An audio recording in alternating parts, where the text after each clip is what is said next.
আপনার দেওয়া তথ্যটি আংশিক সত্য এবং বর্তমান সময়ের জন্য অত্যন্ত গুরুত্বপূর্ণ একটি সুখবর। গত 7 জুলাই 2026 তারিখে প্রবাসী কল্যাণ ও বৈদেশিক কর্মসংস্থান মন্ত্রী আরিফুল হক চৌধুরী আনুষ্ঠানিকভাবে জানিয়েছেন যে বাংলাদেশিদের জন্য মালয়েশিয়ার শ্রমবাজার আবারও খুলে গেছে। তবে সামাজিক যোগাযোগ মাধ্যমে বা বিভিন্ন এজেন্সির পক্ষ থেকে বা যে কোনো সময় মেডিকেল শুরু বলে যেভাবে প্রচার করা হচ্ছে, সেখানে সাধারণ কর্মীদের কিছু বিষয়ে খুব সতর্ক থাকা জরুরি। মালয়েশিয়ার কলিং ভিসার বর্তমান সঠিক পরিস্থিতি নিচে তুলে ধরা হলো। 1. শ্রমবাজার খোলার মূল সত্যতা কি? 2024 সালের 31শে মের পর থেকে মালয়েশিয়ায় বাংলাদেশি নতুন কর্মী যাওয়া সম্পূর্ণ বন্ধ ছিল। গত মাসে বাংলাদেশের প্রধানমন্ত্রীর মালয়েশিয়া সফর এবং পরবর্তীতে প্রবাসী কল্যাণ মন্ত্রীর কূটনৈতিক তৎপরতার পর অবশেষে এই অচলাবস্থার অবসান ঘটেছে। মন্ত্রী নিশ্চিত করেছেন যে অফিসিয়ালি মালয়েশিয়ার বাজার খুলে দেওয়া হয়েছে। 2.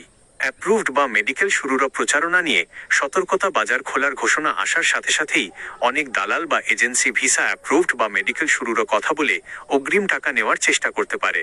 এখানে মনে রাখবেন, অফিসিয়াল গাইডলাইন, সরকার বা প্রবাসী কল্যাণ মন্ত্রণালয় থেকে এখনও কর্মী নিয়োগের সুনির্দিষ্ট পদ্ধতি, খরচ এবং অনুমোদিত মেডিকেল সেন্টারের চূড়ান্ত তালিকা বা নির্দেশনা সাধারণ মানুষের জন্য পুরোপুরি প্রকাশ করেনি। সিন্ডিকেট ও জালিয়াতি। অতীতে মালয়েশিয়ার ভিসা নিয়ে যে সিন্ডিকেট ও জালিয়াতি হয়েছিল তা রুখতে এবার সরকার ডিজিটাল প্ল্যাটফর্ম এবং স্বচ্ছ প্রক্রিয়ার ওপর জোর দিচ্ছে। বিদেশগামীদের জন্য জরুরি পরামর্শ: অগ্রিম টাকা দেবেন না। কোনো এজেন্সি বা দালালের কথায় প্রলুব্ধ হয়ে কলিং এসে গেছে বা মেডিকেল ফি বাবদ এখনই বড় অঙ্কের কোনো টাকা লেনদেন করবেন না। বিএমইটিও অফিসিয়াল নোটিশ ফলো করুন। প্রবাসী কল্যাণ মন্ত্রণালয় বা বিএমইটি, জনশক্তি কর্মসংস্থান ও প্রশিক্ষণ ব্যুরো এর অফিসিয়াল ওয়েবসাইট বা বিশ্বস্ত সংবাদ মাধ্যমে চূড়ান্ত নিয়মনীতি ঘোষণার পরেই পরবর্তী পদক্ষেপ, যেমন মেডিকেল বা ফি জমা নেওয়া বুদ্ধিমানের কাজ হবে। দক্ষতা অর্জন করুন। বর্তমান সরকারের লক্ষ্য দক্ষ কর্মী পাঠানো। তাই এই সুযোগে মালয়েশিয়ার চাহিদা অনুযায়ী কোনো টেকনিক্যাল কাজের ওপর বেসিক ধারণা বা ট্রেনিং নিয়ে রাখলে সেখানে গিয়ে ভালো বেতন পাওয়া সহজ হবে।